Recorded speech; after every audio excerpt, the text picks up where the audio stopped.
Hello friends, welcome back to princess Loka YouTube channel. So ಇನ್ನೂ ಯಾರೆಲ್ಲ ನನ್ನ ಚಾನಲ್ನ ಸಬ್ಸ್ಕ್ರೈಬ್ ಮಾಡ್ಕೊಂಡಿಲ್ಲ ದಯವಿಟ್ಟು ಸಬ್ಸ್ಕ್ರೈಬ್ ಮಾಡ್ಕೊಳ್ಳಿ. ಇನ್ನೂ ಈ ವಿಡಿಯೋ ಇಷ್ಟ ಆದರೆ ನನಗೆ ಒಂದು ಲೈಕ್ ಕೊಡಿ. ಇನ್ನು ನಾನು ಗುರುವಾರ ಬೆಳಗ್ಗಿನ ಬ್ಲಾಗ್ ಶೇರ್ ಮಾಡ್ಕೊತಾ ಇದ್ದೀನಿ. ಸೊ ನಾನು 9 to 5 ಜಾಬರ್ ಆಗಿರೋದ್ರಿಂದ ನನ್ನ ಮಾರ್ನಿಂಗ್ ರೊಟೀನ್ ಯಾವ ರೀತಿ ಇರುತ್ತೆ ಅಂತೇಳಿ ನಾನು ಇವತ್ತು ಈ ವಿಡಿಯೋದಲ್ಲಿ ಶೇರ್ ಮಾಡ್ಕೊತಾ ಇದ್ದೀನಿ.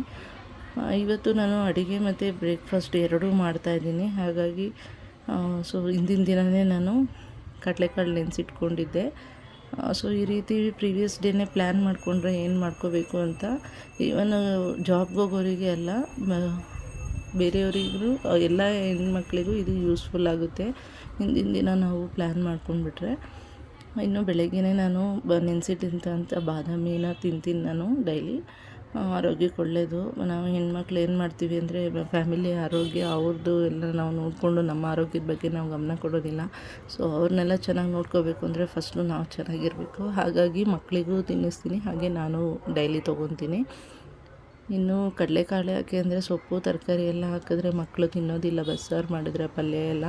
ಹಾಗಾಗಿ ಉಸ್ಲಿ ಮಾಡಿದ್ರೆ ಮನೆಯಲ್ಲಿ ಇರ್ತಾರಲ್ಲ, ಸೊ ಸ್ವಲ್ಪ ಅವ್ರಿಗೆ ಸ್ನ್ಯಾಕ್ಸ್ ರೀತಿಯೂ ಆಗುತ್ತೆ, ಹಾಗೆ ನಮಗೆ ಅಡುಗೆನೂ ಆಗುತ್ತೆ ಅಂಥೇಳಿ.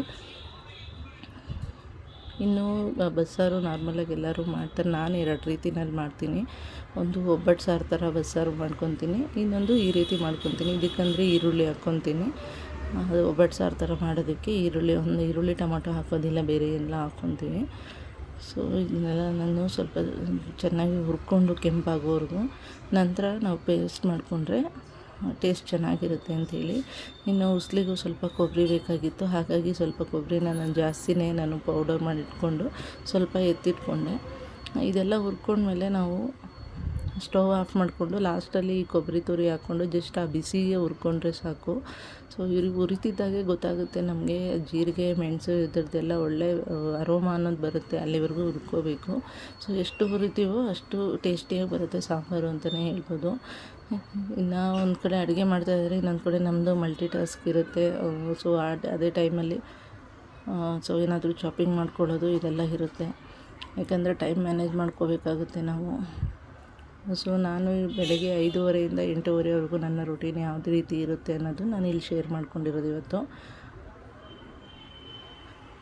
ಒಂದಾದ್ಮೇಲೆ ಒಂದು ಕೆಲಸ ಇದ್ದಿರುತ್ತೆ. ಅದು ಇವಾಗ ಮಕ್ಕಳಿಗೆ ಸ್ಕೂಲ್ಸ್ ಹಾಲಿಡೇಸ್ ಇರೋದ್ರಿಂದ ಸ್ವಲ್ಪ ಕೆಲಸ ಕಡಿಮೆ ಅಂತಲೇ ಹೇಳ್ಬೋದು. ಬಿಕಾಸ್ ಅವ್ರನ್ನ ರೆಡಿ ಮಾಡೋದು, ಅವ್ರಿಗೆ ತಲೆ ಬಚ್ಚೋದು ಇದೆಲ್ಲ ಇರೋದಿಲ್ಲ. ಸೊ ನಾನು ಜಸ್ಟ್ ಕಿಚನ್ ಕೆಲಸ ಮುಗಿಸ್ಕೊಂಡು ಸ್ವಲ್ಪ ಮನೆ ಕ್ಲೀನ್ ಮಾಡ್ಕೊಂಡು ಹೊರಟ್ರೆ ಮುಗಿಯುತ್ತೆ ಅವ್ರದ್ದು ರೆಡಿ ಮಾಡೋ ಕೆಲಸ. ಸದ್ಯಕ್ಕೆ ಇನ್ನೊಂದು 15 ಡೇಸ್ ಇಲ್ಲ, ಹಾಗಾಗಿ ಸ್ವಲ್ಪ ರಿಲ್ಯಾಕ್ಸಾಗಿ ಮಾಡ್ಕೊತಾ ಇದ್ದೀನಿ. ಇನ್ನು ನಾನು ಈ ಥರ ಬಸ್ಸಾರು ಇದೆಲ್ಲ ಸ್ವಲ್ಪ ಟೈಮ್ ತೊಗೊಳುತ್ತೆ, ಹಾಗಾಗಿ ಈ ಥರ ಸಾಂಬಾರೆಲ್ಲ ಮಾಡಿದಾಗ ನಾನು ಬ್ರೇಕ್ಫಾಸ್ಟು ಸಿಂಪಲ್ಲಾಗಿ ಈಸಿಯಾಗಿ ಆಗೋ ಥರದನ್ನು ನಾನು ಮಾಡ್ಕೊತೀನಿ. ನಾನು ನೋಡ್ಬೋದು ಬೆಳಗ್ಗೆ ಹೊತ್ತು 3 ಒಲೆ ಎಲ್ಲ 4 ಒಲೆ ಸ್ಟವ್ ಇದ್ರೂ ನಮಗೆ ಒಂದೊಂದು ಸರಿ ಸಾಕಾಗೋದಿಲ್ಲ, ಅಷ್ಟು ಬ್ಯುಸಿಯಾಗಿ ಹೋಗ್ತೀವಿ. ಎಲ್ಲ ಹೆಣ್ಮಕ್ಳು ಅನಿಸುತ್ತೆ ಕಿಚನ್ಗೆ ಹೋದರೆ ಬೆಳಗ್ಗೆ ಹೊತ್ತು ಫುಲ್ ಬ್ಯುಸಿಯಾಗಿ ಹೋಗ್ತಾರೆ. ಒನ್ಸ್ ಎಲ್ಲ ಕಂಪ್ಲೀಟ್ ಆಗೋವರೆಗೂ ನಮಗೆ ಫ್ರೀ ಅನ್ನೋದೇ ಸಿಕ್ಕೋದಿಲ್ಲ.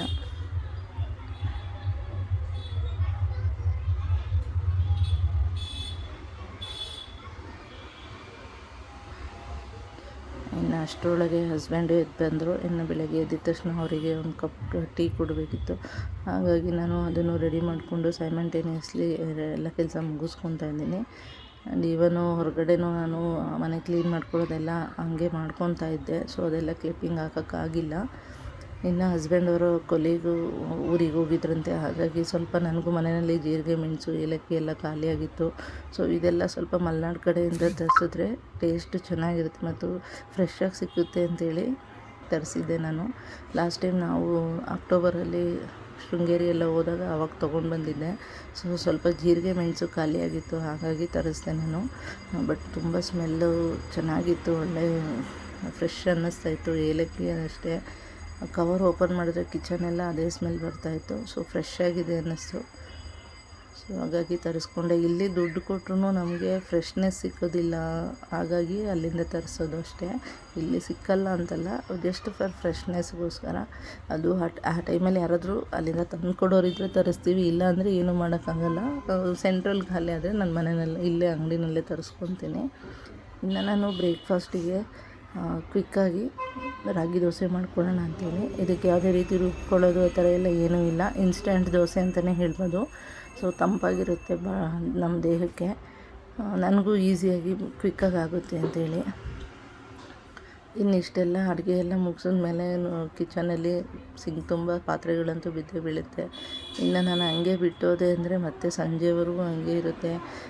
ಹೇಗೆ ಮತ್ತೆ ಮಧ್ಯ ಬೆಳಗ್ಗೆಯಿಂದ ಸಂಜೆವರೆಗೂ ಮಕ್ಕಳು ಊಟ ಮಾಡಿದ್ದಾಗಲಿ ಎಲ್ಲ ಪ್ರತಿಯೊಂದು ಸಿಂಕ್ ತುಂಬಿ ಆಚೆ ಬಂದುಬಿಡುತ್ತೆ. ಹಾಗಾಗಿ ಆಲ್ಮೋಸ್ಟ್ ನಾನು ಬೆಳಗ್ಗೆ ಹೊತ್ತು ಎಷ್ಟೇ ಪಾತ್ರೆ ಇದ್ದರೂ ನಾನು ಇದೆಲ್ಲ ಜಸ್ಟ್ ಇವಾಗ ನಾನು ಅಡುಗೆ ಮಾಡಿದ ಪಾತ್ರೆಗಳಷ್ಟೇ, ರಾತ್ರಿದು ಯಾವುದೂ ಇಲ್ಲ. ಬಿಕಾಸ್ ರಾತ್ರಿ ನಾನು ಕಿಚನ್ ಕ್ಲೀನ್ ಮಾಡಿನೇ ಮಲ್ಕೊಳ್ಳೋದು. ಇದನ್ನೆಲ್ಲ ಕ್ಲೀನ್ ಮಾಡಿ ಹೋಗ್ಬಿಟ್ರೆ ಮತ್ತು ಮಧ್ಯಾಹ್ನದ್ದು ಸಂಜೆದು ಇರುತ್ತೆ ಅಷ್ಟೇ. ಸಂಜೆ ಬಂದು ನಾನು ಕ್ಲೀನ್ ಮಾಡ್ಕೋಬೋದು ಅಂಥೇಳಿ, ಈಸಿ ಆಗುತ್ತೆ ಅಂತ. ಯಾಕಂದರೆ ಸಂಜೆ ನಾವು ಬಂದಾಗ ಯಾವ ರೀತಿ ಇರುತ್ತೆ ನಮ್ಮ ಮೂಡು ಅಂತ ಹೇಳೋಕ್ಕಾಗೋದಿಲ್ಲ. ಒಂದೊಂದು ದಿನ ಟ್ರಾಫಿಕ್ ಜಾಸ್ತಿ ಇರುತ್ತೆ, ಹಾಗೆ ಆಫೀಸಲ್ಲೂ ವರ್ಕ್ ಲೋಡ್ ಜಾಸ್ತಿ ಇದ್ದಾಗ ಮತ್ತು ಮನೆಯಲ್ಲೂ ಹೆವಿ ವರ್ಕ್ ಅಂದರೆ ತುಂಬ ಟಯರ್ಡ್ ಆಗಿಬಿಡುತ್ತೆ. ಹಾಗಾಗಿ ಆದಷ್ಟು ಬೆಳಗ್ಗೆ ಹೊತ್ತು ಸ್ವಲ್ಪ ಎಲ್ಲ ಕೆಲಸ ಮುಗಿಸಿ ಹೋಗೋದಕ್ಕೆ ನಾನು ಟ್ರೈ ಮಾಡ್ತೀನಿ. ಆಲ್ಮೋಸ್ಟ್ ಎಲ್ಲ ಹೊರಗಡೆ ಹೋಗಿ ಕೆಲಸ ಮಾಡೋ ಲೇಡೀಸ್ ಎಲ್ಲ ಇದೇ ರೀತಿ ಮಾಡ್ಕೊತಾರೆ ಅಂತಲೇ ಹೇಳ್ಬೋದು. ಇಲ್ಲಾಂದರೆ ನಾವು ಟೈಮ್ ಮ್ಯಾನೇಜ್ ಮಾಡೋಕ್ಕಾಗೋದಿಲ್ಲ. ಇಲ್ಲ ಮನೆಯಲ್ಲಿ ಯಾರಾದರೂ ಸ್ವಲ್ಪ ಹೆಲ್ಪ್ ಮಾಡಿಕೊಡೋರು ಇದ್ದರೆ ನಡೆಯುತ್ತೆ. ಸೊ ನಮಗೂ ಮನೆಯಲ್ಲಿ ಮಕ್ಕಳು ಇನ್ನೂ ಚಿಕ್ಕವರಾಗಿರೋದ್ರಿಂದ ಸ್ವಲ್ಪ ನಮ್ಮ ದೀಕ್ಷಾ ಇವಾಗ ಒಂದು ಸ್ವಲ್ಪ ಹೆಲ್ಪ್ ಮಾಡ್ತಾಳೆ. ಬಟ್ ಇನ್ನೂ ಅವಳಿಗೆ ಅಷ್ಟು ಹೇಳಿದ್ರೆ ಮಾಡ್ತಾಳೆ, ಅವಳು ತಿಳ್ಕೊಂಡು ಮಾಡೋದಕ್ಕೆ ಇನ್ನೂ ಅಷ್ಟು ಗೊತ್ತಾಗೋದಿಲ್ಲ. ಹಾಗಾಗಿ ಏನೂ ಮಾಡೋಕ್ಕಾಗೋದಿಲ್ಲ ನಾವು. ಸೊ ಆದಷ್ಟು ನಮ್ಮ ಕೆಲಸನ ಕಡಿಮೆ ಮಾಡ್ಕೊಳ್ಳೋಕೆ ಏನು ಬೇಕೋ, ಈಸಿ ಮಾಡ್ಕೊಳ್ಳೋಕೆ ಏನು ಬೇಕೋ ಆ ಥರ ನಾವು ನಮ್ಮ ಟೈಮ್ನ ನಾವು ಮ್ಯಾನೇಜ್ ಮಾಡ್ಕೊಂಡು ಮಾಡ್ಕೋಬೇಕಾಗುತ್ತೆ. ಸೊ ಈ ರೀತಿ ನಾನು ಬೆಳಗ್ಗೆ ಹೊತ್ತು ನನ್ನ ಟೈಮ್ನ ಮ್ಯಾನೇಜ್ ಮಾಡ್ಕೊತೀನಿ. ಆ್ಯಂಡು ನಾನು ಒಂದು ಕಡೆಯಿಂದ ಫುಲ್ ಕಿಚನ್ ಕ್ಲೀನ್ ಮಾಡಿಟ್ಬಿಟ್ಟು ಹೋಗಿರ್ತೀನಿ. ಬಟ್ ಸಂಜೆ ನಾನು ಮನೆಗೆ ಬರೋ ಅಷ್ಟೊತ್ತಿಗೆ ನನ್ನ ಕಿಚನ್ ಈ ಥರ ಇರೋದೇ ಇಲ್ಲ, ಟೋಟಲಿ ಆಪೋಸಿಟ್ ಆಗಿರುತ್ತೆ. ಏನೂ ಮಾಡೋಕ್ಕಾಗಲ್ಲ, ಮಕ್ಕಳಿಗಿನ್ನೂ ಗೊತ್ತಾಗೋದಿಲ್ಲ. ಸೊ ಅವರು ತಿಂದಿದ್ದು ಎಲ್ಲ ಅಲ್ಲಲ್ಲೇ ಬಿಟ್ಟಿರ್ತಾರೆ. ಸೊ ಸ್ವಲ್ಪ ಹೇಳ್ಕೊಡ್ಬೇಕು. ನನಗೂ ಹೇಳ್ತಾ ಇರ್ತೀನಿ, ಒಂದೊಂದು ಸರಿ ಮಾಡ್ತಾರೆ. ಹೇಳಿದಾಗ ಸ್ಟಾರ್ಟಿಂಗಲ್ಲಿ ಒಂದು 2-3 ದಿನ ಮತ್ತೆ ಅದೇ ಮಾಡ್ಕೊತಾರೆ. ಸೊ ಹುಡುಗ ಬುದ್ಧಿ ಏನೂ ಮಾಡೋಕ್ಕಾಗಲ್ಲ ಅಂಥೇಳಿ ಇನ್ನು ನಾನು ಇನ್ನೂ ರೆಡಿಯಾಗಿ ಬಂದು ಬ್ರೇಕ್ಫಾಸ್ಟಿಗೆ ದೋಸೆ ಎಲ್ಲ ಮಾಡೋಣ ಅಂಥೇಳಿ. ಸೊ ಈ ರೀತಿ ನಾನು 2 ಇಂಚ್ ಇಟ್ಕೊತೀನಿ, ಇಲ್ಲಾಂದರೆ ಒಂದೇ ಇಂಚಲ್ಲಿ ಅಂದರೆ ಸ್ವಲ್ಪ ಲೇಟ್ ಆಗುತ್ತೆ ಅಂಥೇಳಿ. ಸೊ ದೋಸೆ ಆಗ್ತಾಯಿದ್ರೆ ನಾನು ಈ ಕಡೆ ನನ್ನ ಲಂಚ್ ಬಾಕ್ಸಿಗೆಲ್ಲ ನಾನು ಪ್ಯಾಕ್ ಮಾಡಿಕೊಂಡು ನಾನು ಇನ್ನೂ ಹೊರಡಬೇಕು ಆಫೀಸ್ಗೆ. ಹಾಗಾಗಿ ಇದನ್ನೆಲ್ಲ ರೆಡಿ ಮಾಡ್ಕೊಂಡು ಹೊರಟೆ. ಸೊ ಇನ್ನು ದೋಸೆ ಎಲ್ಲ ಮಾಡಿಟ್ಬಿಟ್ಟು ನನ್ನ ಲಂಚ್ ಬ್ಯಾಗು ಪ್ಯಾಕ್ ಮಾಡಿಕೊಂಡು ನನ್ನ ಬ್ರೇಕ್ಫಾಸ್ಟು ನಾನು ತಿನ್ನೋಕ್ಕೆ ರೆಡಿ ಮಾಡಿಕೊಂಡೆ. ಸೊ ಇದಾಗಿತ್ತು ಇವತ್ತಿನ ವ್ಲಾಗ್. ಈ ವ್ಲಾಗ್ ಏನಾದರೂ ನಿಮ್ಗೆ ಇಷ್ಟ ಆಗಿದ್ದರೆ ದಯವಿಟ್ಟು ಒಂದು ಲೈಕ್ ಕೊಡಿ, ನನ್ನ ಚಾನಲ್ನ ಸಬ್ಸ್ಕ್ರೈಬ್ ಮಾಡ್ಕೊಳ್ಳಿ. ಸೊ ನಾನು ವಿಡಿಯೋ ಅಪ್ಲೋಡ್ ಮಾಡಿದ ತಕ್ಷಣ ನಿಮಗೆ ನೋಟಿಫಿಕೇಷನ್ ಬರುತ್ತೆ. Thank you for watching. See you in next vlog.